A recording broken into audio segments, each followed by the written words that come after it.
ఇది cup. This is cup. ఇది కప్పులో జ్యూస్ పోసాము, Suppose you have పండ్రసం juice. పోసాము. You got the fruit juice inside. కానీ ఈ ఫ్రూట్ జ్యూస్ ఈ కప్పులో ఉంటుండాది.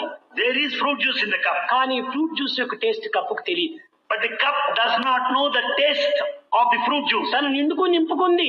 It has got fruit juice in కానీ it. దాని టేస్ట్ కప్పుకు తెలియటం But లేదు. the cup does not know the taste of the fruit juice. Straw వేసావు. So you have put a straw there. Straw వేసుకుంటే straw నుంచి నువ్వు తీసుకుంటున్నావు. And you draw the juice with the help of ఈ juice straw. అంతా straw నుంచి పోతుండాది, కానీ straw కూడా దాని టేస్ట్ తెలియదు. Though you just draw the juice with the straw does not know the taste. నాలుగు పైన పోయేటప్పటికే దాని టేస్ట్ తెలుస్తా ఉంది. When once it reaches the tongue finds the taste. చూసారా, ఎక్కడ దీని రుచి తెలుస్తుండాలి? Where do you find this taste? Tongue పైన తెలుస్తుండాలి. It's only the tongue that finds the taste, knows the taste. అదే విధంగానే Likewise. మన దేహమే ఒక cup. The body is the cup. దీనిలోనే డివినిటీ అనేటువంటి జ్యూస్ ఉంటుందా, రసో వయసహ రసస్వరూపమైనటువంటి దైవం ఉంటుండాలి. This cup of this body, there is this juice of divinity. ఇది దేహానికి తెలియటం లేదు. Body is not understanding. మన సెన్సెస్ ఇదే straws. Senses are the straws.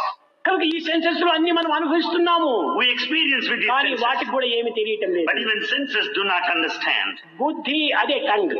This intellect is the tongue. ఆ టంగుకు మాత్రం తెలుస్తుండాలి. The intellect, the tongue will బుద్ధికి know. తెలుసు.